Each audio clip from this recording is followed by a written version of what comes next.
Merry meet. I'm Aislin. This is Ask Aislin. I'm here tonight talking about energy. And before I start with that, though, I wanted to talk a little bit about the moon phase that we're currently in. If you're here with me live, as always, you can leave questions and comments in the feed. I'll get to all the questions by the end in the Q&A.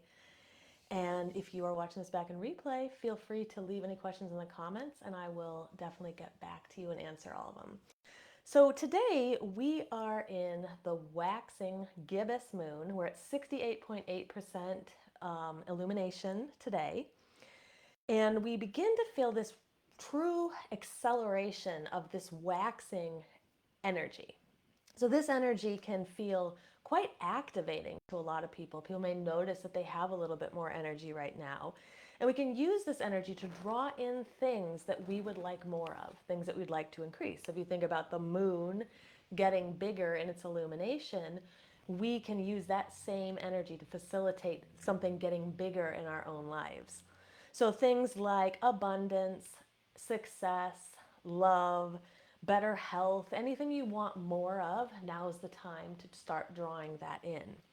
Now, this energy continues to accelerate up until the peak at the full moon, and then it shifts and begins to change into a more receptive, waning energy. Now, this is a really good time right now for activating practices, things that really get our energy moving. We're going to talk about this more near the end of the episode when we get into things that you can do to activate your energy. For now, I would like to talk about what is energy in the first place. So it really does depend on who you are asking, what kind of venue you're in. If you are in a science class, the answer to this question is going to be very different than if you're in a coven of witches or you're doing your own, solitary magical practices. Let's just start first with the definition of energy. So if you actually try to look this up in the dictionary, I'm going to read a few to you, and you're going to see it doesn't really encompass everything that we as witches, empaths, and spiritual people would consider to be energy. So one of these definitions is the strength and vitality required for sustained physical or mental activity. Well, I don't mind that definition. Maybe we brought in a spiritual aspect into it too. That one would resonate a little bit better with me. This second definition is definitely coming from physics. Power derived from the utilization of physical or chemical resources, especially to provide light and heat to work machines. That doesn't really encompass what we might think of as energy. It is a form of energy. And another definition, the property of matter and radiation that is manifest as a capacity to form work, such as motion or the interaction of molecules. And again, all these definitions, they leave something out. There's something that's lacking here. As witches, empaths, spiritually minded people, when we talk about energy, we're usually talking about something a little bit different. But starting with these scientific definitions kind of helps us better understand our own definitions of what we're talking about when we say the word energy. Now, most of the time when someone says energy, we might be thinking about the different forms in the world. So there are different forms that we know of, and this is a key part to this, is that we know of, which means there are forms of energy that we don't know of. But at least the ones that we do know of, they range in different frequencies, and this will show us whether or not we can pick it up with our five senses, whether scientific instruments can pick up this type of energy or not. So we have the visible light spectrum. So as long as we have eyes that are functioning at a certain degree, we'll be able to see visible light. There are other energies along the electromagnetic spectrum. So these might be invisible, but they're present nevertheless. And these would include like radio waves, TV waves, microwaves, X-rays, gamma rays, ultraviolet rays. Now, it's also important to note that not all of these types of energies were always known. So if we go back several hundred years, some of these forms had not been discovered yet, but they existed nevertheless. So when people try to tell you that science can't prove, or that the energy that we're talking about as witches doesn't exist because science can't prove it, well, I call BS on that one, because there's a lot of forms of energy that hundreds of years ago people didn't even know existed until the right instruments could detect them. So I venture to say that someday there will be instruments that can detect some of these more subtle forms of energy that we're talking about. But until that time, they have to exist in a world that maybe only we recognize and maybe some others don't. There are sound waves, so not all of this is visible. There are also sound waves. These get detected by our ears, even though we can't see them. And there are also sound waves that we can't detect as humans, but other animals can. So I'm sure you've seen your cat or your dog can often hear things that you can't because they have a different range of frequencies they can hear. Now, like I said, there are many other forms of energy, not just the ones that are limited to what our five physical senses can pick up. And I just lost my microphone. Sorry about that. So, we're going to talk about those. So, as witches, we can talk about our personal energy. So, our personal energy is energy that is within us and it emanates from within us and it can emanate outside of us. So, there are ways that we are going to be able to move this from inside to outside. But this is our own personal energy.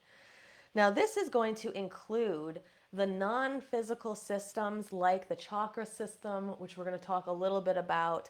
These are refers to our subtle bodies, so that those types of bodies that we can't actually tangibly touch, but they exist nevertheless. We can feel them. And these interact with our physical body to create what many would call the aura. So some people can actually physically see the auras or they can sense them. Not everyone can. But those who can are seeing this interaction of that subtle energy interacting with physical energy. Now, this energy flows through our body in different ways and is used for different reasons. Now, depending on the system that you're studying, there are going to be different names for this type of energy, but in a lot of ways, when we start to compare them, we notice that they're very, very similar. There will be subtle differences depending on the tradition, the culture that the words came from and the system comes from, but they do share so much in common. So we're going to mainly talk about chi and prana in a bit, but I do want to mention there are other names like odic force. You might have heard that before. Pneuma, that's spelled P-N-E-U-M-A. Numen, N-U-M-E-N. Ruach, R-U-A-C-H. These are all different names that energy can be referred to. This personal energy that we're talking about can be referred to depending on your tradition. But essentially, like I said, they're all very, very similar. Now, another important type of energy that we as witches, empaths, spiritually minded people might be working with is earth energy. Now, this energy emanates from the body of the earth. Some call this mana. Sometimes people call this Shakti Kundalini. And I'm going to talk about that when we talk about prana. We're going to talk a bit about that because there is Shakti Kundalini in the earth. And there's also Shakti Kundalini in our own earth, which is basically our root chakra. This type of energy is usually perceived as feminine, and like I said, it's coming from the earth.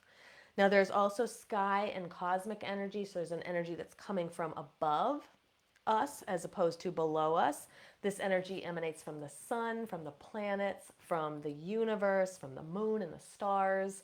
This energy is sometimes perceived as masculine. That often has to do with a tradition that considers kind of the earth the goddess and the sky the god. But the universal energy tends to be neutral. It doesn't really necessarily have a feminine or a masculine nature to it, though parts of it can. So, for example, if we're working with Venus energy, that is going to take on a feminine form. If we're more working with Mars energy, it's going to feel more masculine, more projective, more activating, as opposed to the more receptive energy of a feminine planet like Venus. Now, besides that sky energy and that earth energy and our own personal energy, there's also the elemental energy and the divine energy. So this is coming in from the various elements, from our spirit, from the spirits around us, nature spirits, the divinity of all things. We might say God, goddess, maybe great God or creator. This is all coming from that. Now, we may use one or more forms of these energy in our rituals, in our spell work, and various different magical workings that we have.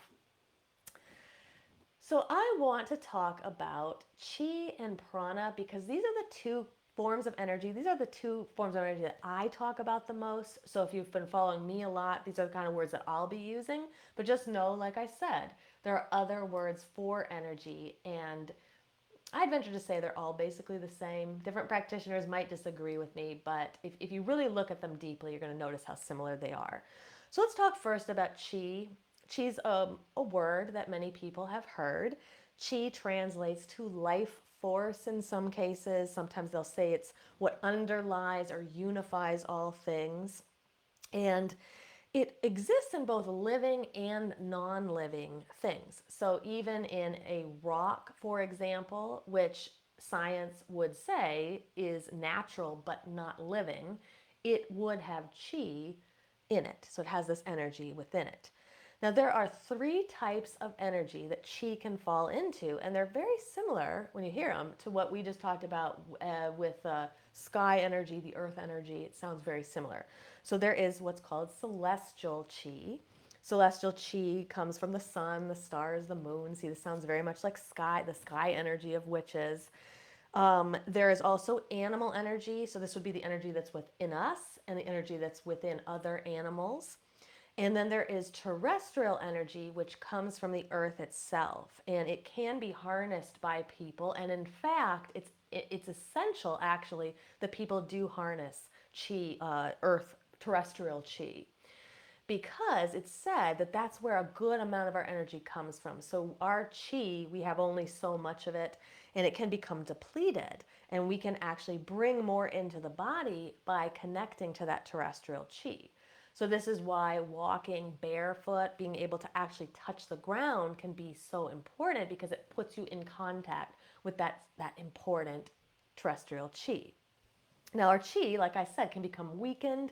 It can be imbalanced, stuck, and stagnant. I'll use those words a lot when I'm talking about energy.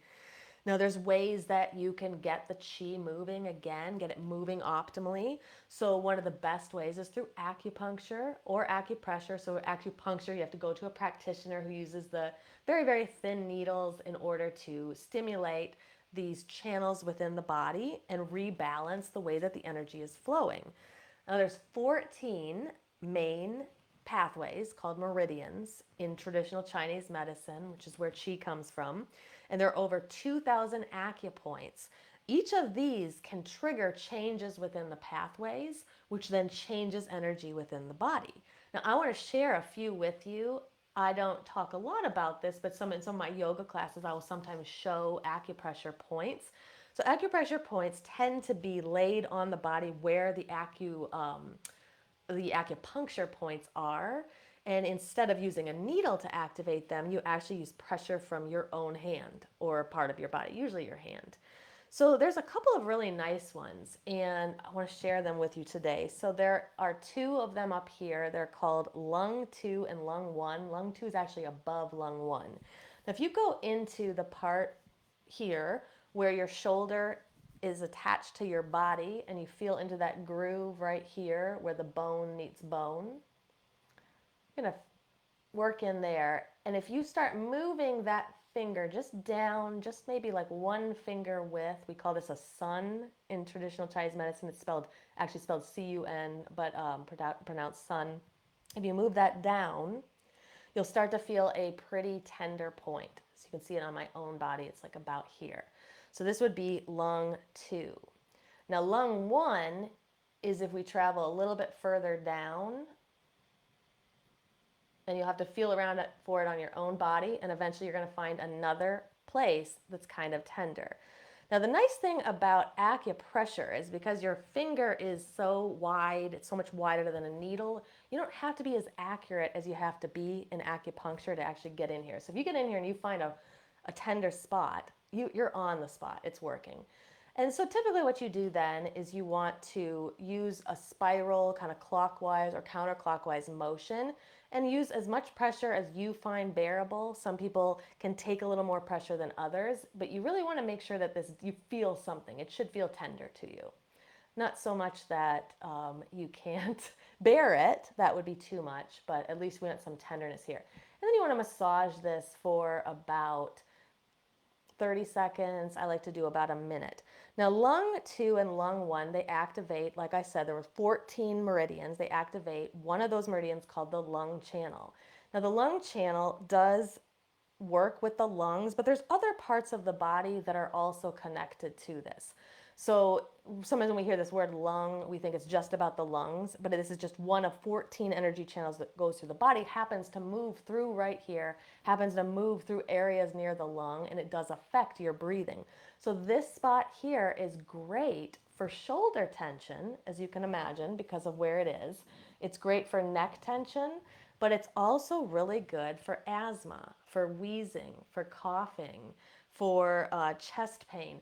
So with all the flus and the colds and all of those things going around and COVID still around, this is a really useful point to have in your toolbox because it also increases your immunity. And so if you notice that you're getting any chest congestion, I recommend trying one of these 2 points. So lung 2, about a little bit higher, and then lung 1 is just a little bit lower than it. Now, the second point that I really love that I want to share with you tonight is called large intestine. Let me see the number of it. Large intestine 4. So the way that these points work is they're named after the meridian that they are connected to, and then they have a number after them, and that just shows where they are. Now, the large intestine 4 is also called the Hand Valley Point.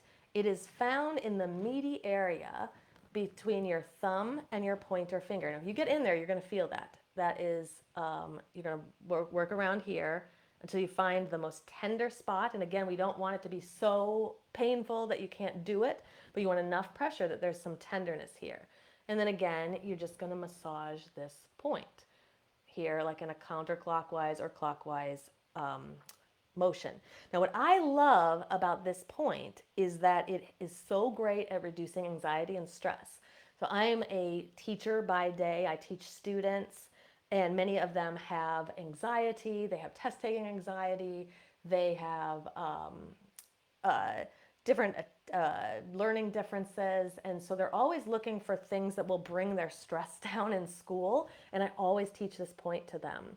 It's just such a great one. So not only does it relieve anxiety and stress, but large intestine 4 also can help with headaches, with neck pain again, with toothaches, and just an overall a really great point. Now, you do have to be a little careful with this one. If you are fairly far along in a pregnancy, like beyond the first trimester, they do recommend not using this point.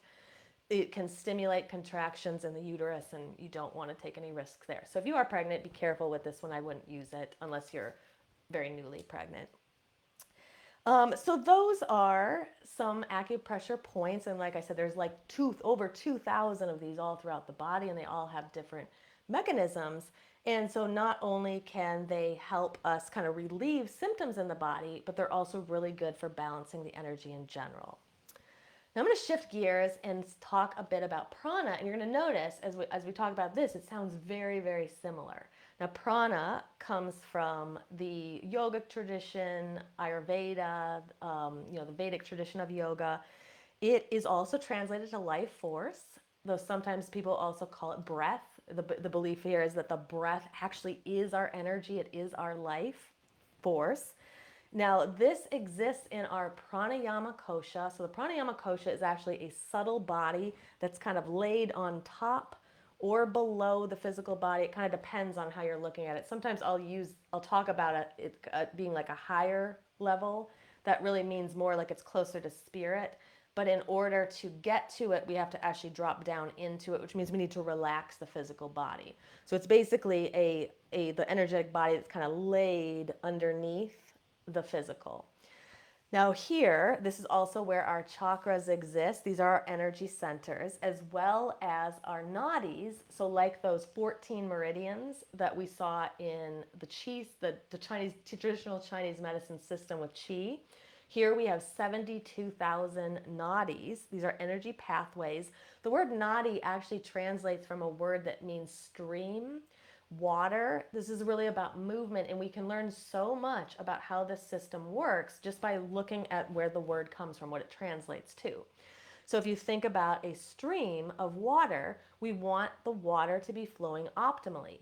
But if you threw a bunch of rocks into the stream, the water could still move through it, but maybe wouldn't be moving in the same pathway, right? And maybe with the same amount of ease. So that's what happens to us when our energy gets stuck and stagnant in these pathways. And this can happen anywhere, 72,000 of these in the body.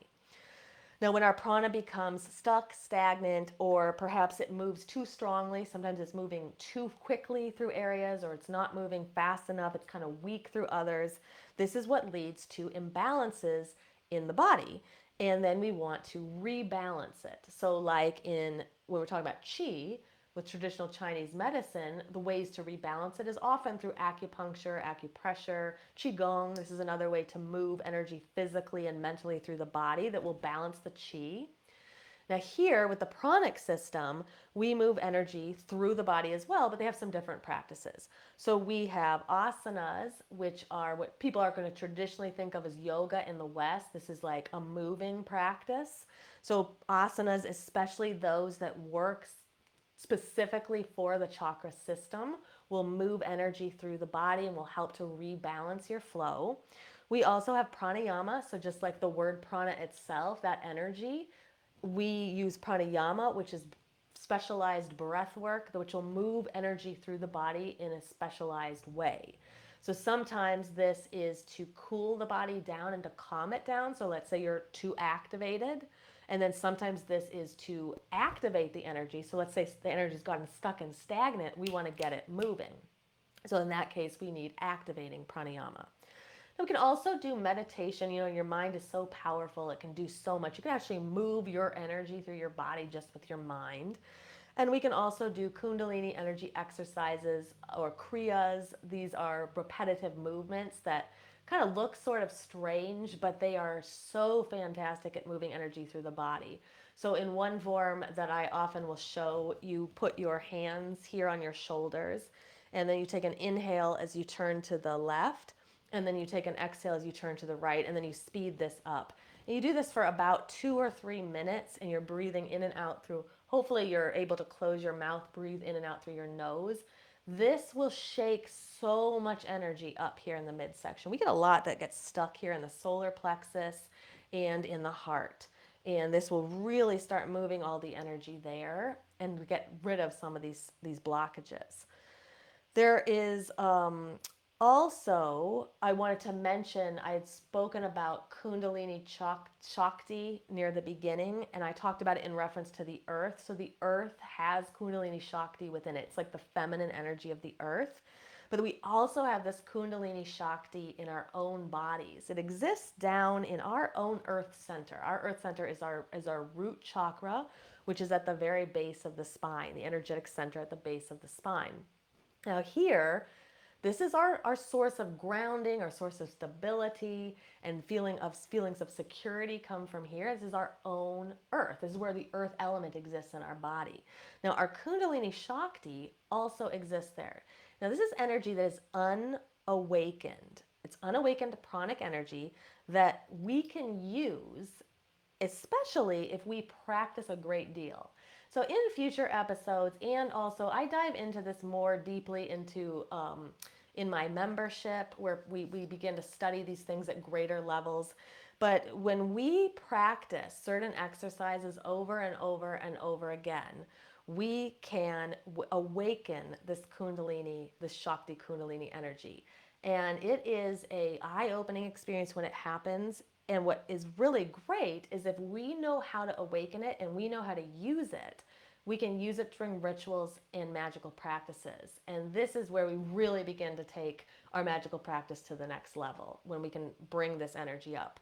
And so if you get good enough at it, you can actually get it stimulated. You can actually feel it being stimulated at the base of your spine. And then when you're ready to release it, you can feel it shoot up through the body and out through the crown. And it's like it's a moment of almost like pure awareness, pure consciousness with the universe, but it's also a way to to raise a tremendous amount of energy that you can then send off in spell work, magical workings. So that is, you know, pretty far advanced. Where it all starts is kind of doing these exercises in the beginning, breath work, these kriyas, different exercises that will allow you to get good at moving energy. So let's talk about, though, what does it feel like? What does energy feel like? Because first, if we want to be able to move it, we need to be able to know what it feels like. Now, a lot of people probably already work with energy, so you have your own kind of idea of what it feels like in your body. It is true that energy feels different for everyone. Now, it's also true that depending on what you're doing with the energy, it might feel different. So, projecting energy and sending it outwards can feel different than receiving it from someone else. Now, the most common things you'll hear people say about energy is that it feels like a vibration. So, some people feel it like vibrating. Some people might say it feels like tingling or pins and needles. Some people feel a warmth or even a coldness sometimes. Some people say it feels slightly magnetic to them, or like a slight temperature shift. That's another way that you can they might subtly feel it, or a pressure change. So all of these, there's no right or wrong to this. Everyone experiences it differently, and the best thing that you can do for yourself is start to understand how you feel it. Now, when you are not used to using energy or working with energy, I will say that it can be a little difficult to feel it at first. So sometimes students who are newer to this, they say don't really feel anything, and that's okay. It can take time, but if you practice moving energy and do some energy exercises, then you definitely will start to feel it. You'll start to notice what it feels like to you, and from there, you get better at this. You become more aware of the energy, and then once you're able to feel and perceive how it feels to you, that's when you're able to manipulate it and work with it and use it and direct it. So we don't have time to go into a bunch of exercises here, but I just wanted to tell you about a few that you could try at home, especially if you just want to see what it feels like to move energy. So, one of the best ways to feel energy is just by rubbing your hands. So if you start out here, just rub your hands. Immediately, you're going to feel frictional energy. That's the heat that's building. I am a science teacher by the way, so I will use some science words sometimes. So we rub that, and you'll still feel that building, building, building. And then what we're going to do here is, after a bit of time, you're going to go ahead and stop and feel the tingle. I feel tingling in my hands. You may feel something different, but just notice what you feel in your hands here. And then what you could begin to do, so that's just a feeling energy exercise, but see if you can then move your hands together and imagine that energy. I can even start to feel like my palms start to vibrate or pulse as I push this energy closer together. And you can even imagine forming it into a ball of energy. And if you want, close your eyes. And in your mind's eye, you can even imagine what the color of that ball is. So perhaps it's red or purple or blue or whatever it feels like to you. And if you stop feeling it, then you can just start to rub your hands together again and get it built up again. And then go ahead and release, and then see again, and see immediately. I like to try to push my hands together, and you may start to feel, there is something here. See if you can shape it, right? See if you can change its color, and you can even play with its shape, moving your hands in and out, and see how that feels. Now, another energy exercise that is really interesting to try, so like once you can feel what it feels like in your body and your hands doing that, is there's an energy exercise that's called pushing and pulling. Now, unfortunately, you have to have a partner to do this, and they have to be in person. This energy exercise doesn't really work alone. So we have done this in our own coven, especially when we teach the lesson in our Witchcraft 101 course on energy, we have people kind of pair up and we do this pushing and pulling energy exercise. So what you do is you have one person stand, across the room from you. It would make it at least 12 feet, have them across the room. And then you're going to decide who's going to be sending the energy and who's going to be receiving it at first. And so what you do is you probably want to close your eyes. Most of the time it's much easier to drop down into an alpha state with the eyes closed. And the more that you do that, like if you close your eyes every time you're trying energy exercises, you're training your brain to drop down into alpha as soon as you close your eyes, which is really useful. So you close your eyes, and then what you're going to do is you're just going to imagine projecting your energy out. Now you can even start with the hand rubbing exercise. You can actually tangibly feel it at first. And then put your hands up and begin to direct it towards the other person. And you're not going to tell them when you're doing it, but just imagine pushing them. And what the other person will notice is that they slowly begin to just feel like there's a force coming, invisible force coming towards them, and they'll even kind of lean back as they feel it. And then imagine pulling them now. So once you'll even, if you open your eyes, you'll even see the person kind of leaning back slightly. And then imagine pushing them with your energy. And if any time you want to build more energy up, you always just rub your hands and then push it back out there, and then just imagine pushing them.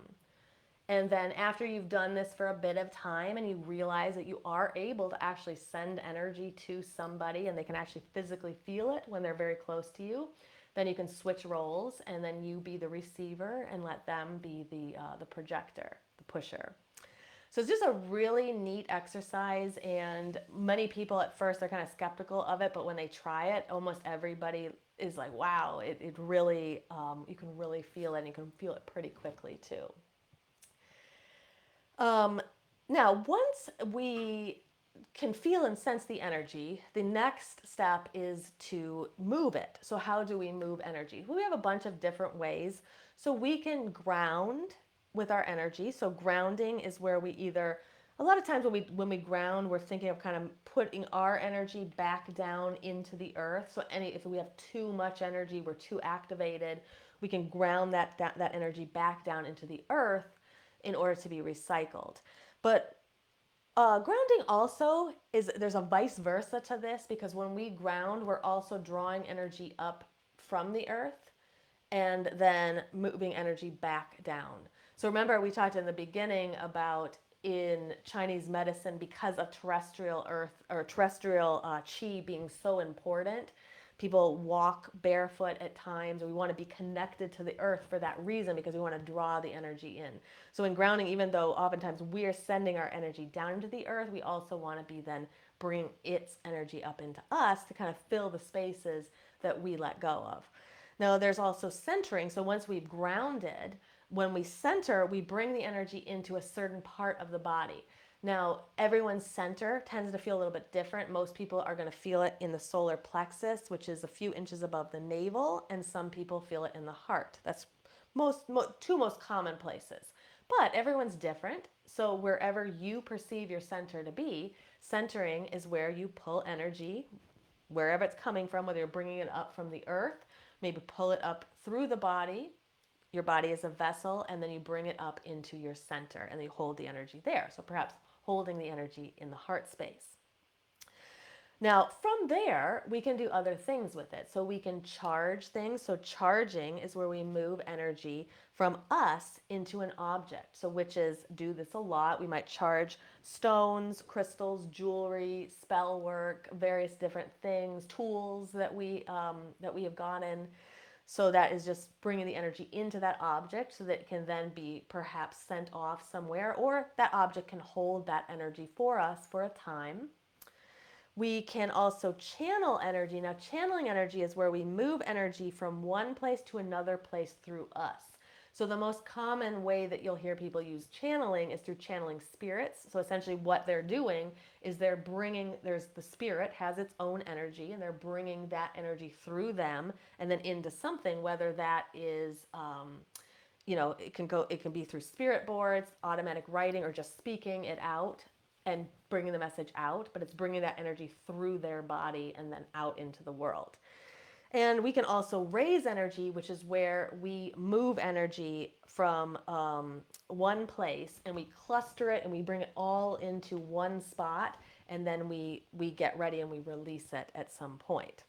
And then, of course, we can also send energy to people. Sometimes what people say is sending light energy or sending white light. So this is how related to Reiki work. And this is where we can send the energy to people, to animals, to plants, to other places in order to, a lot of times, to heal them or just give them extra energy from us. Now, we talked about all of these different ways of moving energy, but one of the things that a lot of people like to know about is how can we raise energy? So raising energy is so fundamental to witches, and there are so many different ways that we can do it. So really, all that you need in order to raise energy is your own mind. You can move energy through your mind, and some of the best spells I've done literally had nothing. It was just me moving energy through my mind and sending it out to another place. But most people like to have a tangible way that they can feel the energy so they know it's there. It just helps, I think, boost. For me, it helps like kind of boost your confidence, your self-belief that what you're doing is actually doing something. So one thing we can do is rub the hands together. So we already talked about that one. So rubbing hands together, you can rub your hands together. And what I was showing you is just rubbing them together in order to feel energy. But you can also rub them together and then send your energy into an object, perhaps, or send your energy to a person. Now, you can also clap. So clapping is a great way. Drumming, something that's making a sound, and we are making a repetitive motion with the body.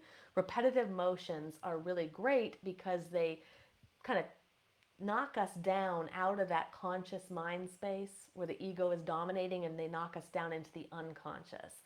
And when we get down into the unconscious, that's really where all the magic is happening. So this is why a lot of these things that I'm going to tell you about that have to do with raising energy are about repetition. So clapping, dancing. For those who don't like to dance or don't feel like they like to dance or want to dance, you could just think of it as intuitive movement, just using your intuition to kind of let your body guide you where it needs to go, how to raise that energy. Chanting and singing are amazing ways to raise energy.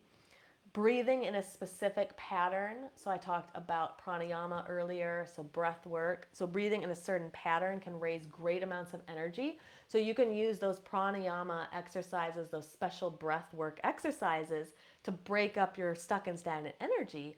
But if you practice them enough, you can also use them to raise great amount of energy during rituals and spell work. And you can also use breath suspension. So this is where we typically paired with breath work. So there's some kind of breath work going on that eventually stops.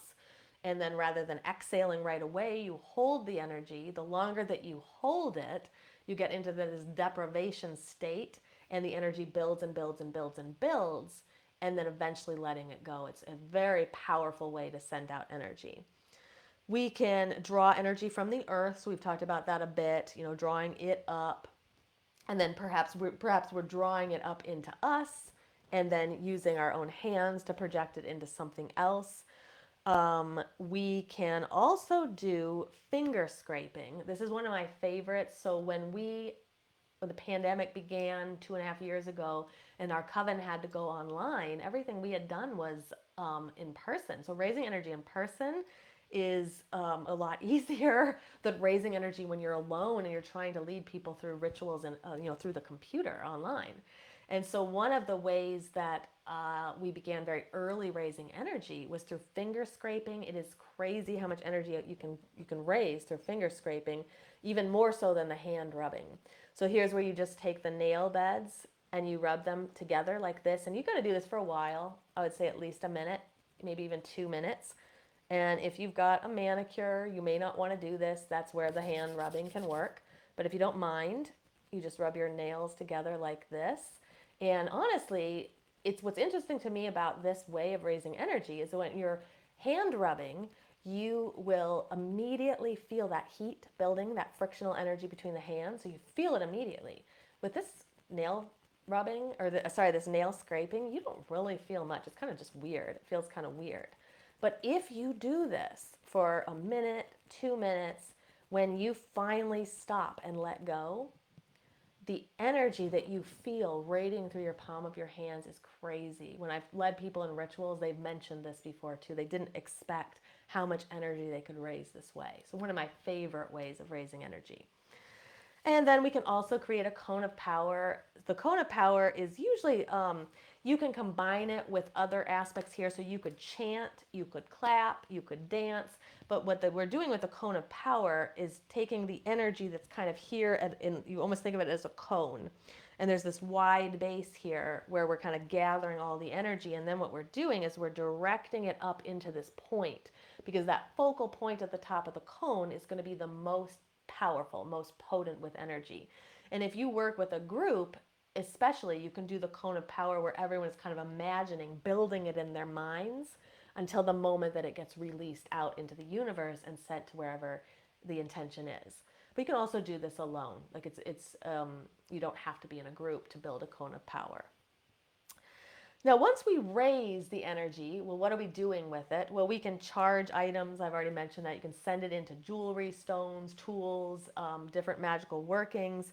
You can send it from yourself to another place or person. You can do your spell work or ritual work. So you can kind of like infuse it with the energy that you've raised.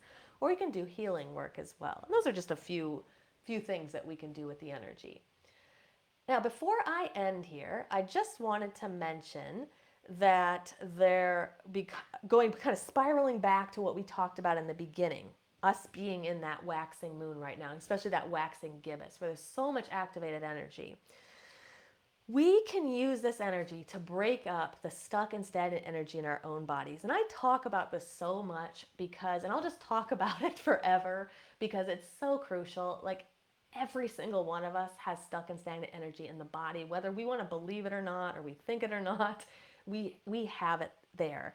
And this has a lot to do with our kind of the lifestyles that we are forced to live in. Now, during the waxing moon, we can do what I call priming exercises. So these exercises prime our bodies to be more receptive for what's coming from the universe during the waning cycle. Now, the waning half of the cycle, which is from the full moon back down to the new moon, sometimes people think this is just, just about like letting go and releasing. But really, also what we're doing is we're really super receptive to the universe, to the signs that are coming in, to messages from our guides, to connecting to our higher selves. But if we don't prime the body during the waxing half of the cycle, we have this stuck and stagnant energy in the body. That means, going back to that analogy of the stream, it means that our energy is not flowing optimally. And when it's not flowing optimally, we're not as receptive. So this all paired. These two like kind of moon halves of the moon cycle, they get married together. But we really should be aware of the energy during each one and how it's different and how we can utilize it in different ways. So our modern lifestyle, like I mentioned, it creates a kind of almost like an unnatural way of being. So if you think about it this way, our brains have evolved exponentially over the past several hundred years. Just think about the human mind, even over 500 years, or maybe go back a little bit longer, but it's so exponential, the leaps and progress that the human mind has made. But when you look at the body, how much has the body evolved in 1,000 years? Like not hardly at all, right? So we've taken this part exponentially, but we've left the rest of it behind. So what that means is that we have almost like this disconnect between the mind and the body. Many people will say it feels like, your head's cut off and you're just living in the mind, and we kind of forget this body. Now, witches, empaths, those of you who are here with me, it's not quite as bad for us. But nevertheless, just think about this example. So you're sitting in traffic, and if you live in LA like us here, There's a lot of it, and you just have to get used to taking 2 hours to get across the city sometimes. But you sit in traffic, someone cuts you off, you tend to um, maybe start to feel anxious, angry, who knows what feelings come up from just sitting in the hot car for hours waiting for the cars to move in front of you. Or imagine someone cuts you off, and just think about those negative emotions that get raised in the body. Now, the outlet for that, if you think about hundreds and I would say thousands of years ago, but you think about the outlet when the fight or flight reactions kick in, which are these kind of negative emotions, they get the blood pressure going. All of this is getting us to a point where we could fight or we could flee. But sitting in the car, there's no one to fight and there's no one to flee from. And so we just have to sit with the emotion. And then there's a lot of this is happening unconsciously. It's happening, deep down within the body, and that eventually kind of goes down. But what this is doing is it's just constantly creating this disconnect for us. And so the stuck and stagnant energy gets built in the body, built up in different places. And we don't move enough, you generally, to get it dislodged, and this just creates problems over time. There's also new research that suggests that our traumas can actually get frozen in the body. This has a lot to do with the connection between the physical body and the energetic body and how close they are. They're like sheaths just laid one on top of the other. But what this means is that we've got a lot in there to break up. So whether it's just from kind of that our blood pressure going up and these fight or flight responses that we're constantly experiencing but we don't really have an outlet for, or trauma or triggers or different things in our lives, we have a lot of energy that gets stuck, that we need to break up. So during the waxing moon, this is a great time to do that. We can use activating breath work that will get our energy moving. We can use those kundalini energy exercises I mentioned. You can do flow style yoga, something that's like linked to the chakra systems. You get your chakras and your nadis and the energy moving through them properly. And we can also, do intuitive movement. So anything that's going to get your body moving, that's what we want to be doing during the waxing half of the cycle. So especially as we get closer to the full moon. We're about 5 days away now, so you're in the perfect time right now to kind of put some of this into practice and really focus on your energy. See how much of it you can just get moving, right? Now, I do want to mention that if you're interested in the chakras, because it's all about moving energy, is using the chakra centers in the body in order to move energy. If you go back, I have some episodes from a few weeks ago, 17, 18, and 19. Those are all about the lower three chakras, the root, the sacral chakra, and the solar plexus. So you can find those anywhere. They're on my YouTube, Body, Mind, Witchcraft. They're in the group. They're on the page.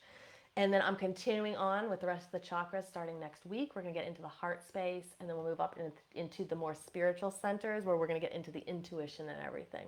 So that's all coming soon. And what I really just want to say is that if you kind of put into practice some of the things I've been talking about, working with your energy, really working to balance them, noticing how energy is different during the two halves of the lunar cycle, you will be amazed by the leaps that you can make spiritually and in your magical practice.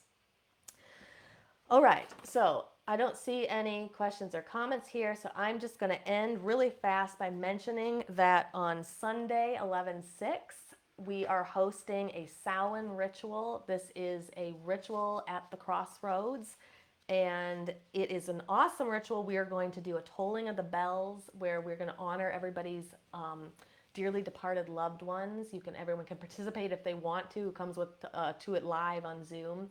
We are also going to do a shadow working meditation where we meet with Hecate at the crossroads and work with an aspect of our shadow selves. So it is a deep, dark, cathartic ritual. I think that you're going to love it. Now you can get a ticket for it by donating any amount, even $1. The system will let you put $1 in if you want, and donate any amount through our Eventbrite link, and you'll find that. I'll probably post it at the bottom of this this video for anyone who's interested now.